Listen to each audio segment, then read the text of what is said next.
I am 99 years old, and no, I do not have special genes. I did not follow a strict health regimen. I never took any miracle supplements. In fact, for most of my life, I believed what most people still do, that getting old just means slowing down, that once you pass 90, your job is to stay safe, sit quietly, avoid risk, wait for your time. But let me ask you something. If you knew you would live past 90, how would you live? Would you sit back and let the years pass, or would you rise each morning and choose to keep living even when the world expects you to stop? Most people think we lose strength because of age, that the body just gives up, that it's natural. But what if that idea is wrong? What if the truth is this? You do not lose strength because you are old.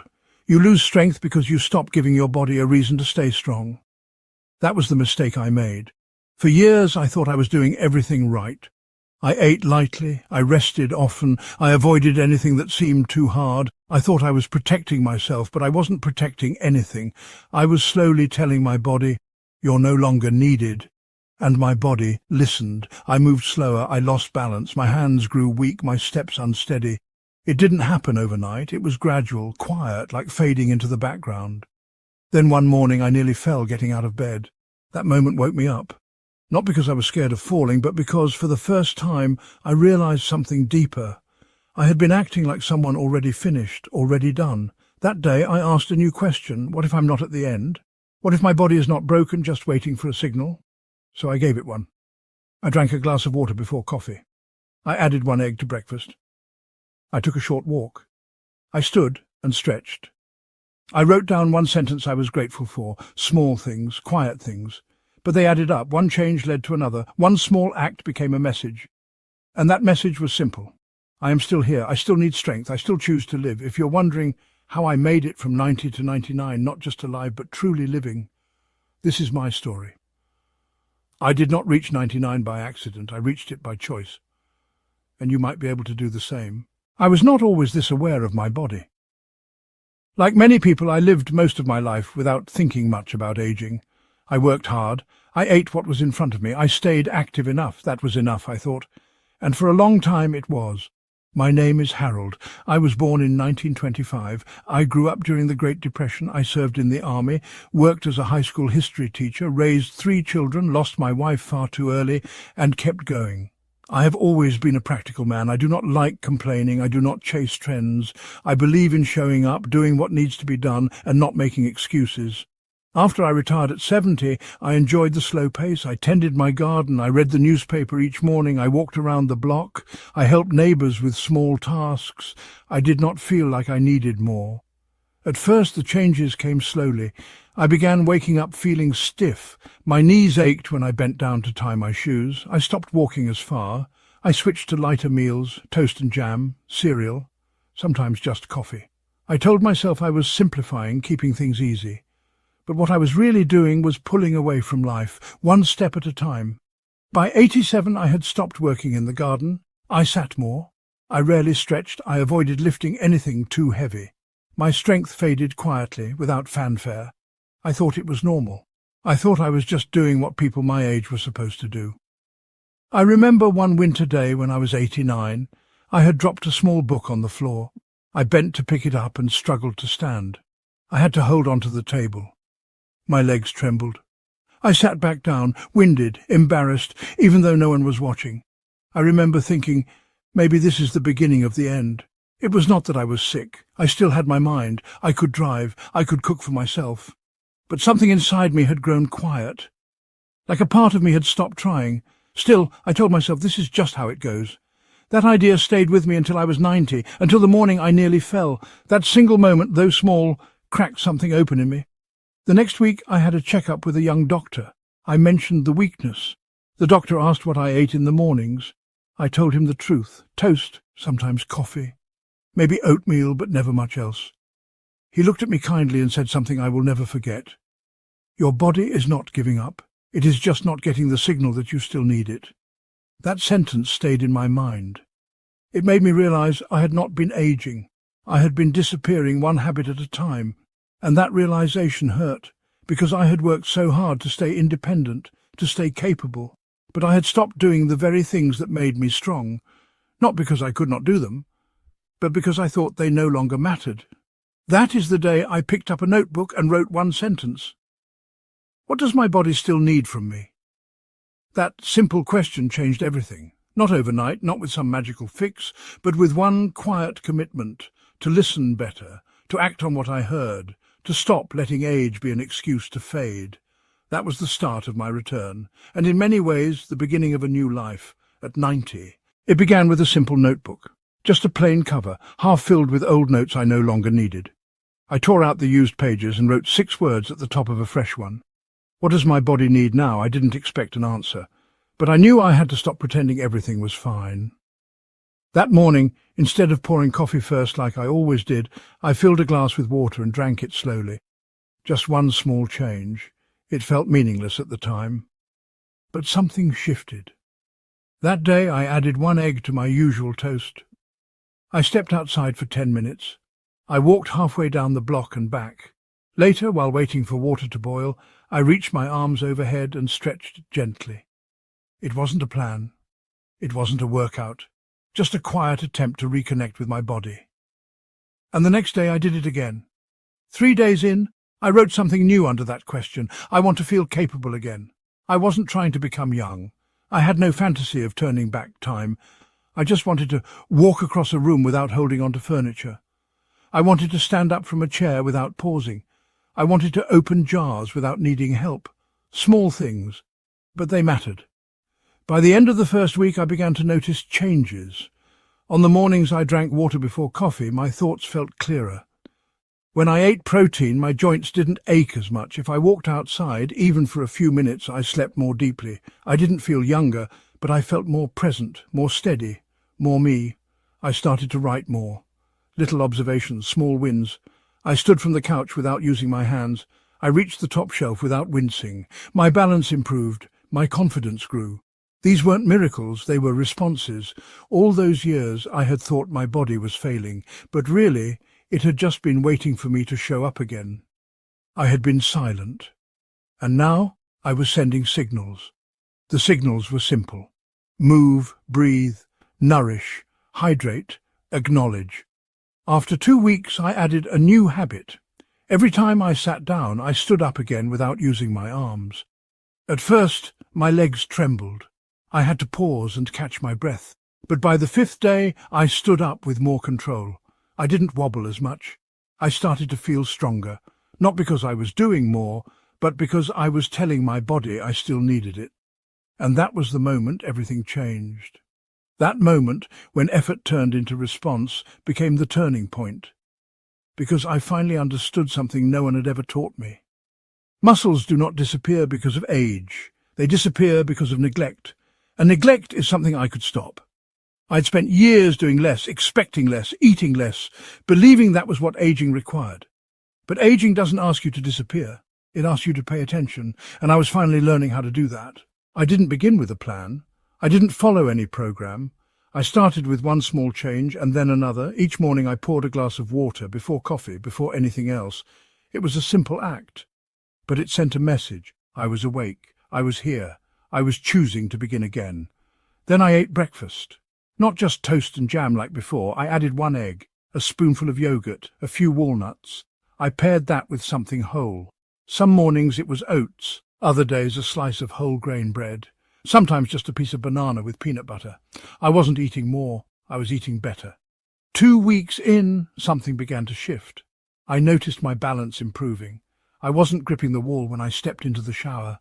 I stood from chairs with more ease. I didn't feel like I was fighting gravity. I wasn't moving like a young man, but I wasn't afraid anymore. It wasn't a miracle. It was a response. Each small action I took, a glass of water, a proper breakfast, a stretch, was sending my body a message. I'm still here. I still need this body.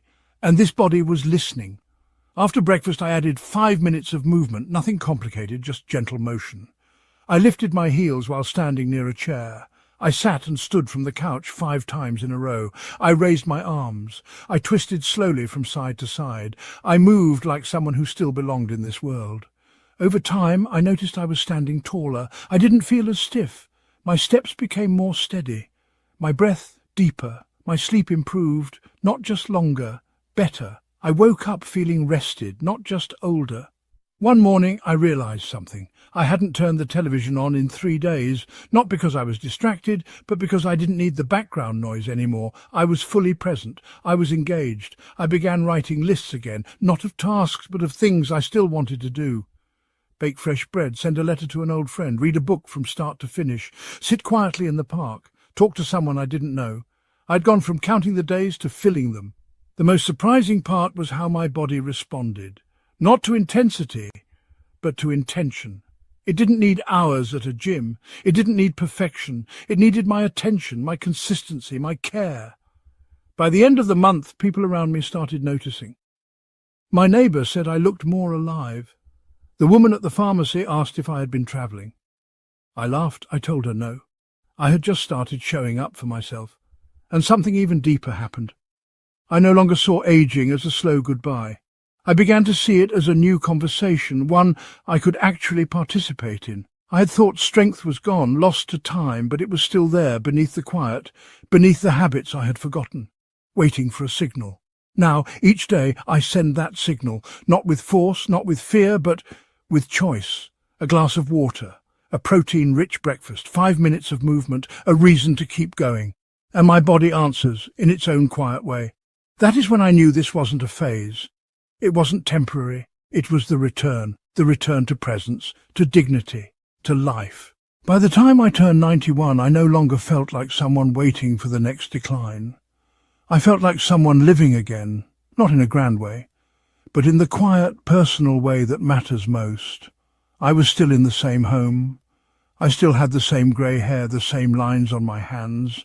But I carried myself differently. I moved with purpose. I ate with intention. I listened to my body, and more importantly, I responded. I began going to the local market again, not because I had to, but because I wanted to. I liked picking out my own fruit. I liked talking to the cashier. I liked walking home carrying a small bag, feeling the weight in my arms and knowing I could handle it.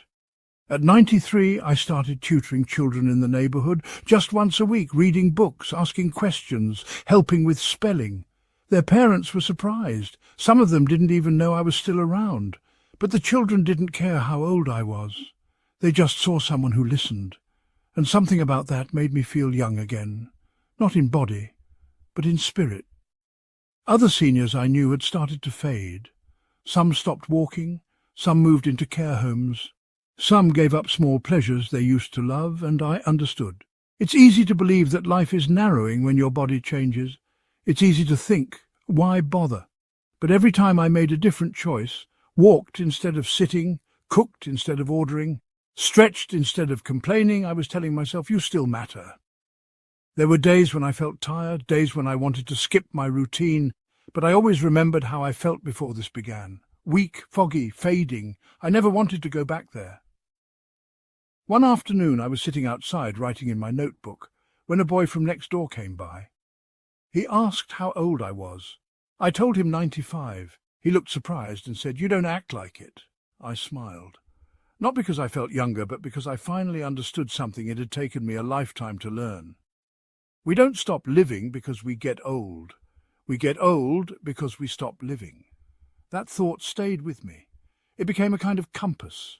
Now, at 97, I still wake up early. I still drink water first. I still eat a real breakfast. I still move every day, even if it's just walking in place while brushing my teeth. And when people ask what changed, I tell them this. I stopped treating aging like the end of the sentence. I started treating it like the start of a new paragraph. Not everything works the way it used to. I forget things. My knees creak.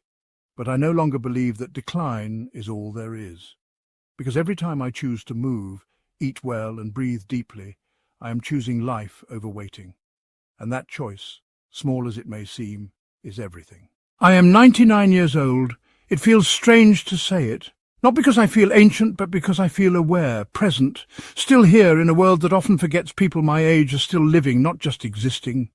Every morning still begins the same. A glass of water, a quiet ritual, a message to my body that we are still doing this, still showing up. Breakfast follows, something real, something with protein, an egg, a spoonful of yogurt, a slice of whole grain toast with peanut butter, a few almonds. These choices are not about nutrition trends, they are about care, about staying connected to what matters. I move slowly now, but I move, I walk every day, even if it is just through the house, even if my steps are short. I stretch gently. I breathe with intention. I still stand up without rushing, still feel the stretch through my spine. These are not exercises, they are reminders. My body is older now, it needs more patience. My hands do not grip as tightly. My legs feel the effort, my vision prefers the morning light, but none of that stops me. Because what matters more than ability is willingness. I do not pretend that I am young, but I do refuse to act like I'm gone. People speak to me differently now. Some louder, assuming I cannot hear, others softer, as if I might break.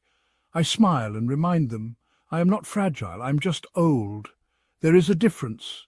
Neighbours check in more often. I appreciate it. But sometimes they're surprised when I answer the door standing tall.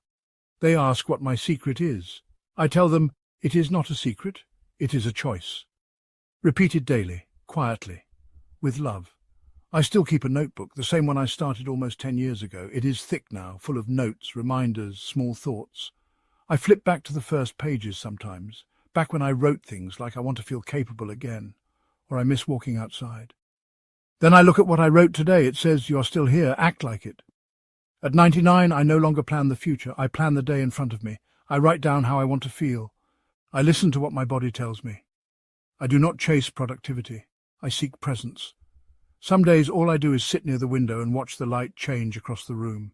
Some days I call someone just to say hello. Some days I write a single sentence in a letter and mail it anyway. It is not about doing more. It is about being here, fully, for the moment I am in. I do not measure enough by what I finish. I measure it by how honestly I show up. I no longer fear what comes next. I do not try to reclaim what was. I honour what remains. I feel the warmth of tea in my hands, the lift of my chest as I take a deep breath, the balance in my feet when I rise from a chair slowly and evenly. For a long time I thought aging meant losing parts of myself, one by one. But now I see it differently.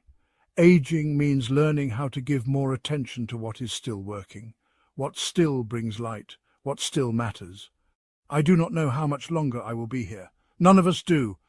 But today I am here. Still learning, still choosing, still alive, and for me, that is more than enough. There is something no one tells you about growing older.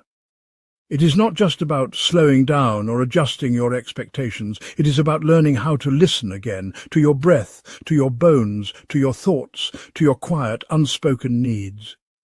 I spent many years assuming strength would come from effort, from force, from doing more.